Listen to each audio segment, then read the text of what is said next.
They promise the devil your soul, thinking they could snatch what the divine has sealed with purpose and power. But here's the truth they overlooked. What is chosen by the Most High is untouchable, unshakable, and unstoppable. Pride may lead fools to destruction, but betrayal signs its own death warrant. This is the reckoning of those who dared to gamble with the sacred. They promised the devil the soul of a chosen one, but couldn't deliver. Now, death becomes them. They conspired against you, weaving their deceit with venom-tipped threads, believing they could unmake what was forged in strength and sanctity. Their plans weren't accidents, but deliberate strokes of malice, aimed to dismantle your foundation. They clawed at your finances, hoping to drain you dry, yet every coin they sought to take became a weight shackled to their own ambitions. They whispered ruin upon your health, trying to poison the roots of your vitality. But the seeds of that ill will sprouted in their own flesh. They schemed to crush your spirit, yet it is their own shadows that now suffocate them. Energy is never stagnant. It ripples, it cycles, it always returns. The forces they unleashed did not dissipate into nothingness. They coiled back with a vengeance, multiplied by the purity of their original intent. What they aimed at you became their own undoing, because malice is a boomerang with a sharp edge. Once thrown, it always finds its way home. You, the chosen, are not the frail prey they envisioned. Your trials were fires that hardened you, while their own actions forged their chains. They broke themselves against you, not because you sought revenge, but because they underestimated the immutable laws of balance. Energy rebounded, and now their destruction is absolute. They underestimated the immutable laws of balance. Dark energy cannot pierce what is chosen, what is sealed by forces greater than their understanding. Their attempts to harm only left them exposed, their own hatred boomeranging with amplified velocity. They forged their weapon, and it has returned to claim them. Their downfall announces itself with precision, like cracks spreading across a fragile mask they once wore with pride. Sudden illness grips them first, a weight pressing on their chest, as if the air itself has turned against them. Their vitality drains not as a gradual decay, but as if the lifeblood they relied on was severed by the very energy they unleashed. Their bodies betray them, becoming vessels of their own malice, turning inward to consume the strength they once wielded against you. Their minds do not escape unscathed. Torment takes root in their thoughts, an unrelenting chaos that no silence can soothe. They see shadows in the corners of their perception, feel the gnawing ache of paranoia tearing at their reason.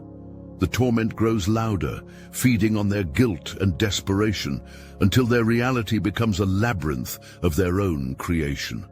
No peace exists, for they cannot outrun the echoes of their actions. Loss of status comes next, like a kingdom reduced to rubble overnight.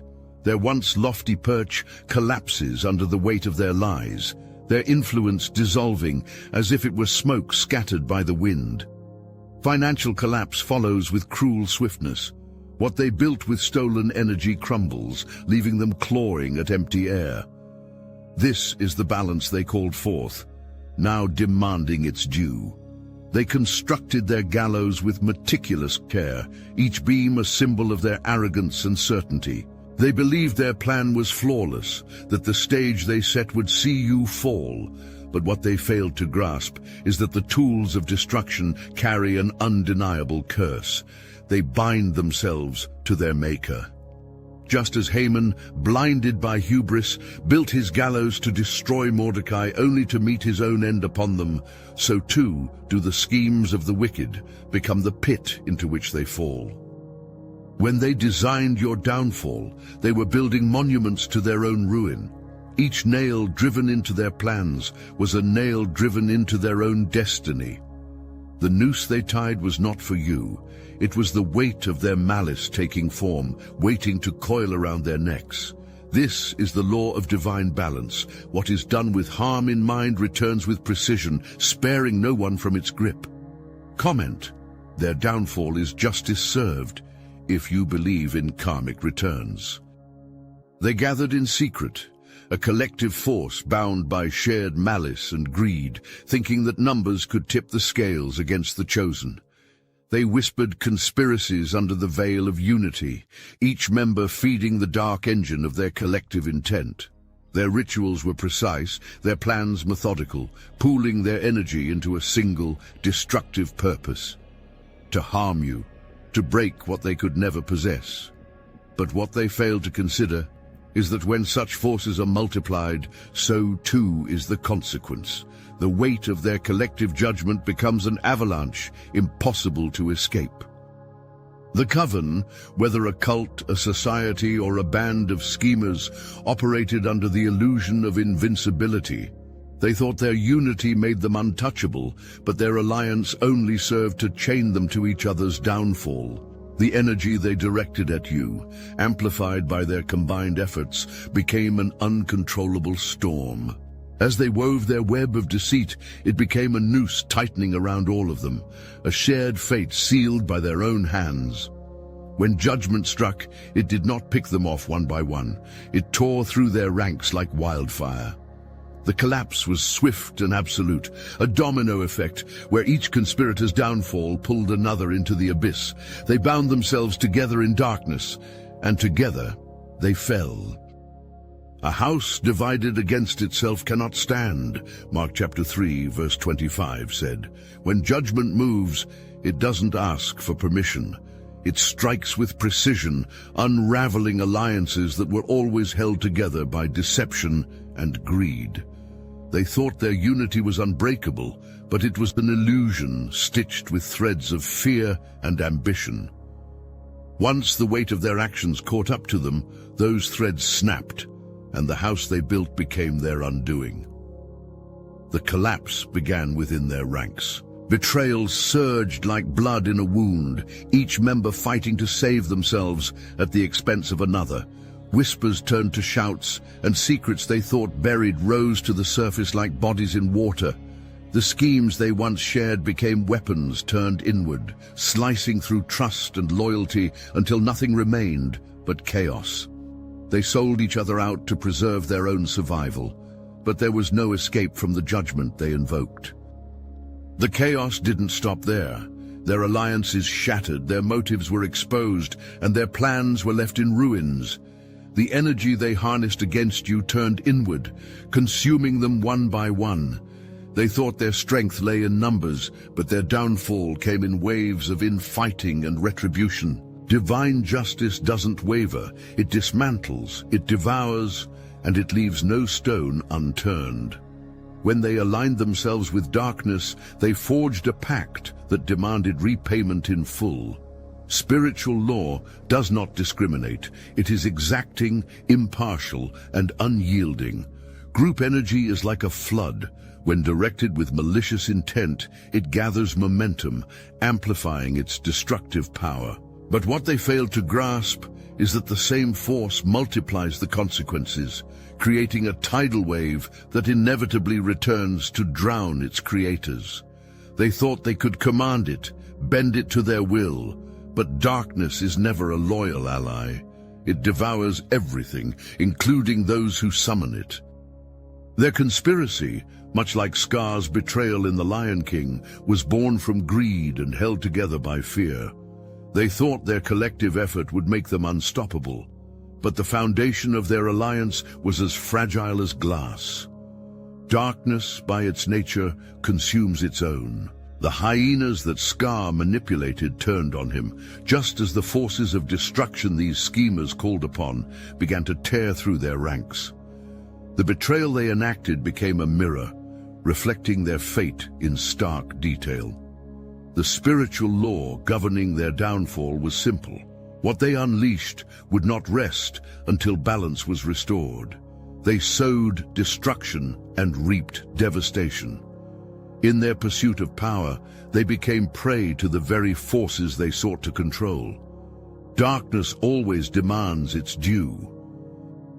You're not just the chosen one, you're a revolution. the wildfire that devours their limits, the force they could never contain. While they stumble in the shadows of mediocrity, you rise, blazing trails that scorch the sky. You turn chaos into a crown, setbacks into stepping stones, and ruins into empires. They'll never understand your power because it isn't theirs to comprehend.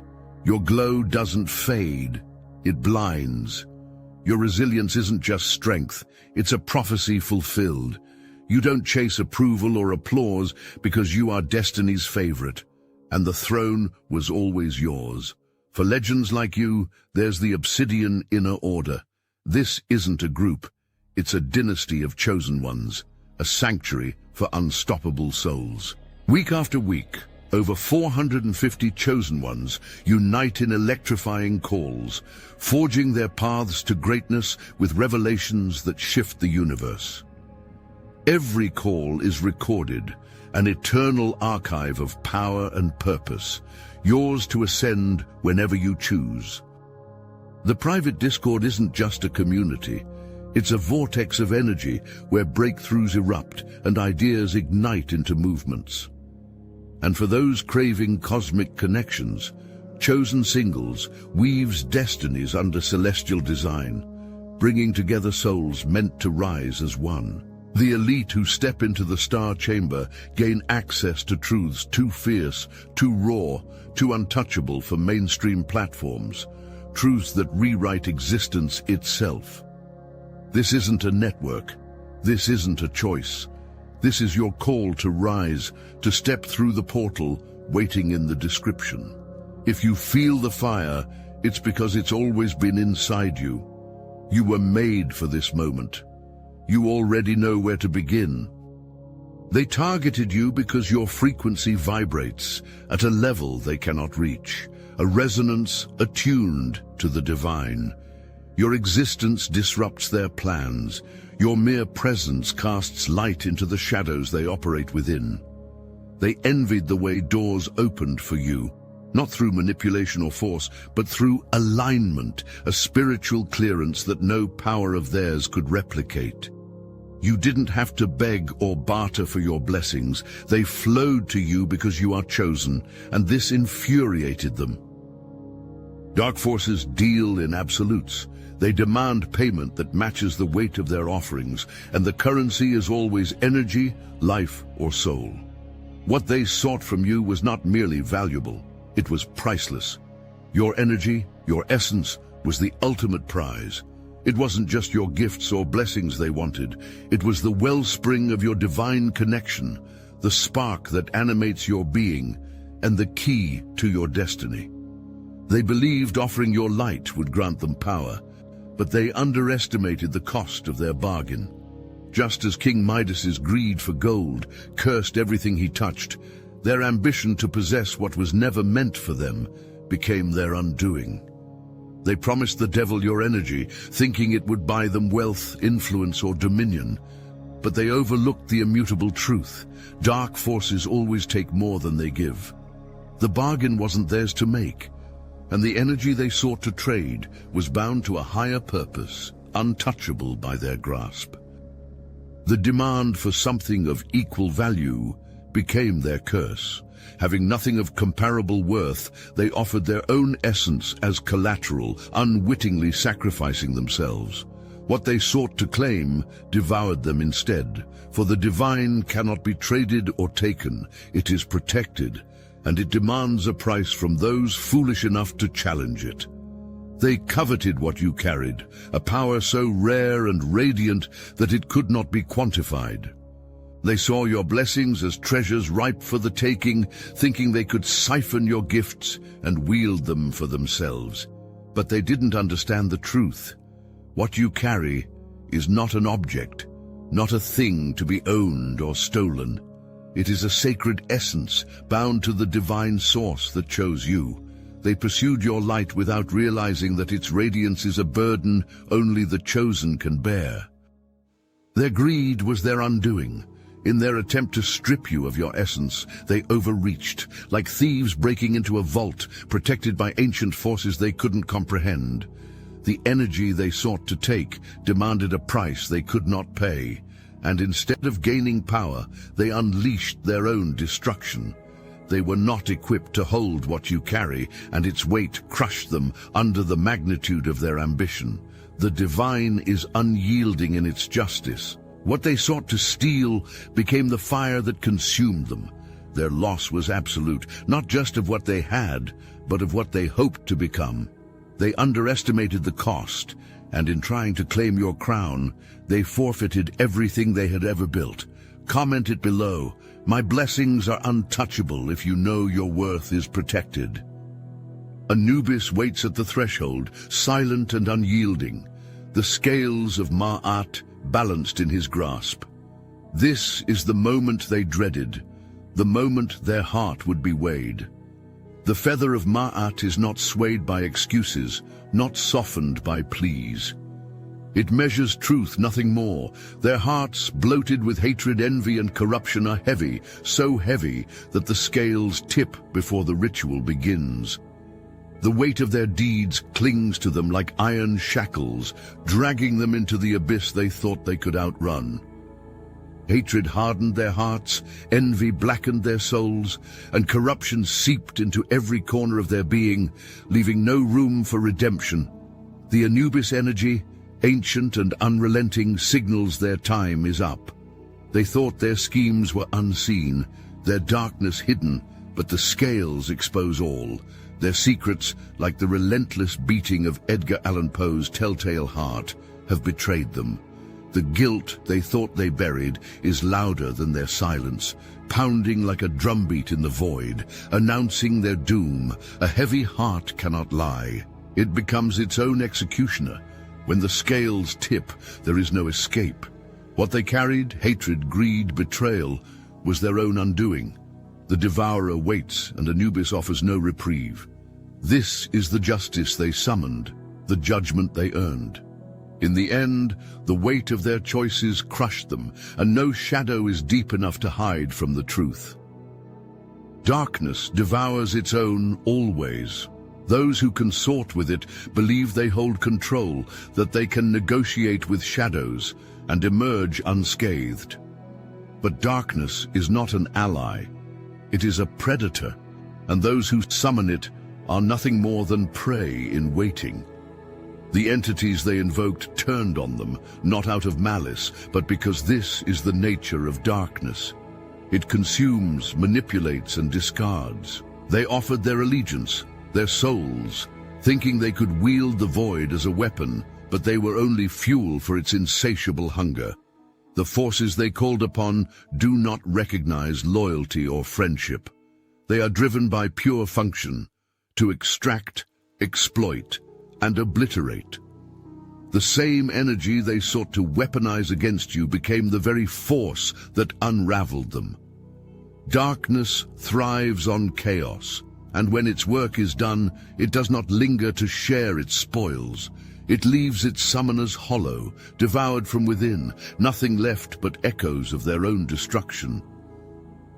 Their arrogance blinded them to this truth. They thought they could harness what cannot be controlled, that their intentions could bind the abyss to their will. But darkness is a double-edged blade, and they held the handle for only a moment before it turned.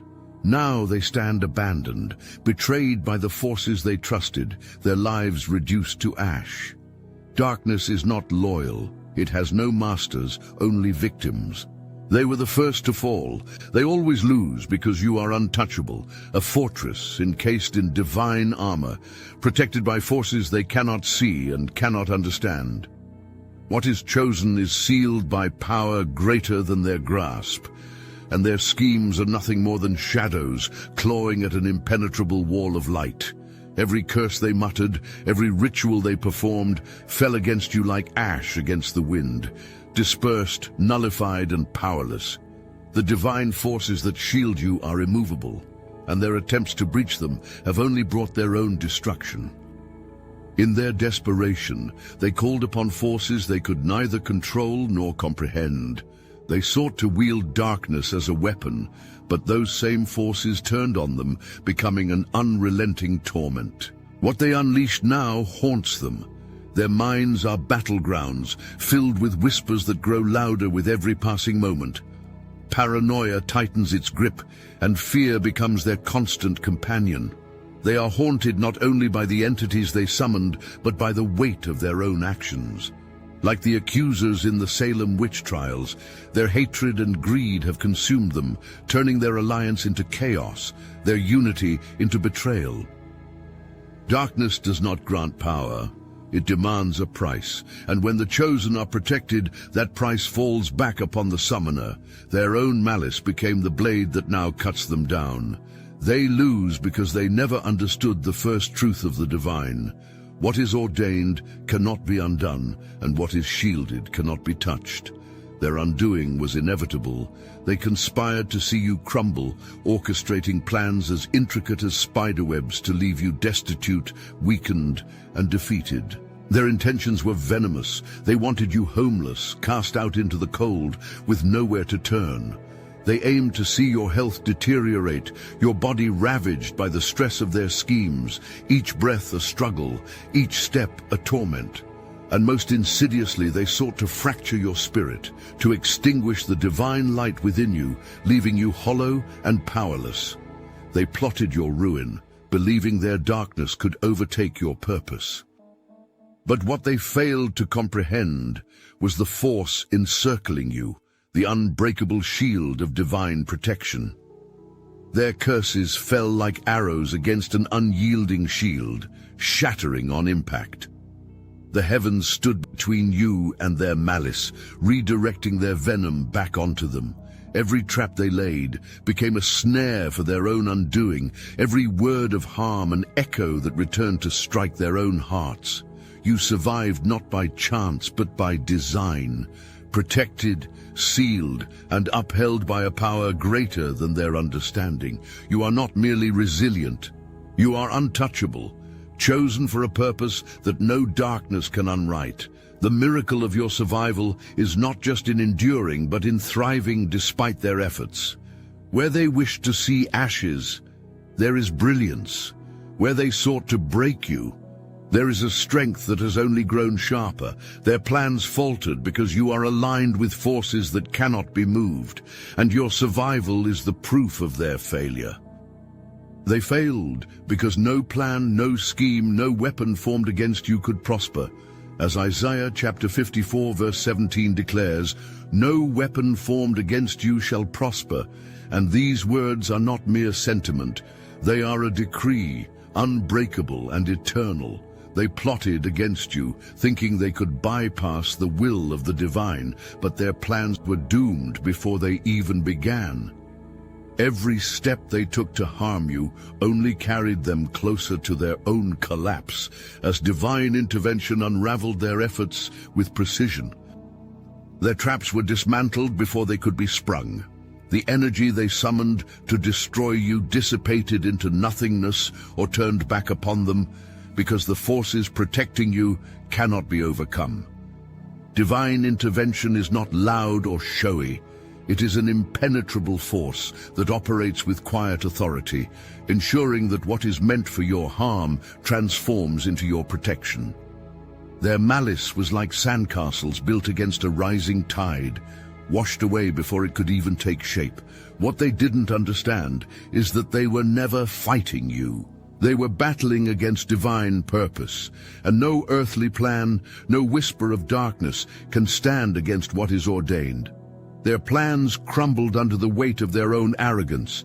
They failed not because they weren't clever enough, but because you are untouchable, sealed by forces far beyond their reach. Every attempt to harm you only revealed their powerlessness against the shield of divine justice. Every failed attack against you is not just evidence of their inability, it is proof of your divine rank, your spiritual covering, and the forces that shield you. They came at you with malice sharpened into weapons, yet every attempt dissolved before it could reach you. Their curses fell like arrows striking the wind, their traps dismantled before they could spring. This was no coincidence. This was divine balance, ensuring that their harm became your strength, that their darkness illuminated your path to greater blessings. I remember a time when it felt like the world had turned against me, when opposition surrounded me like a tide rising to overwhelm. People plotted, speaking words I couldn't hear but felt, throwing darts I couldn't see but sensed. Yet, no matter how fierce the storm appeared, every setback turned into a platform for my next step forward. Every failure they hoped would break me became the foundation of my elevation. What was meant to bury me only pushed me closer to the light, revealing not my vulnerability, but my invincibility. Divine balance operates with precision. For every trial they brought upon you, there is recompense waiting on the other side. You will receive double for your trouble, greater blessings, profound elevation, and unshakable victory. This is not just survival, it is thriving beyond measure, the divine exchange for all you endured. Their failure is your proof. No attack against you will ever succeed because your purpose is untouchable, your covering impenetrable, and your destiny unstoppable. Type, "Victory is my birthright," if you know your elevation is inevitable. They tried to barter with forces they couldn't control, to trade your soul for fleeting power, but they failed to grasp a simple truth. The divine doesn't bargain with darkness. What they sought to steal was never theirs to touch. Their schemes, like brittle bones beneath unrelenting pressure, crumbled under the weight of divine justice. Every action they took against you only hastened their undoing, for the righteous are guarded by an authority far beyond mortal reach. Their end is certain. Death has become them. You, however, are the embodiment of life. The attacks that should have destroyed you instead refined you. The traps they set became stepping stones to greater heights, each one a testament to the unshakable favor that surrounds you. They came against you with every weapon they could muster, but as Isaiah declared, "No weapon formed against you shall prosper." Their failure was inevitable because your purpose is divinely ordained, your protection absolute. As Psalm chapter 37 verse 9 proclaims, "Evil may flourish for a season, but the righteous will always inherit the earth." You are the living proof of this promise. Where they have fallen, you will rise. Where they were consumed by their own schemes, you will thrive in the abundance set before you. Chosen one, let this be your reminder. Death has become them, but life, divine, abundant, and eternal, becomes you. Share your story. Let others see the power of divine justice through your triumph. Your voice carries the light they could not extinguish.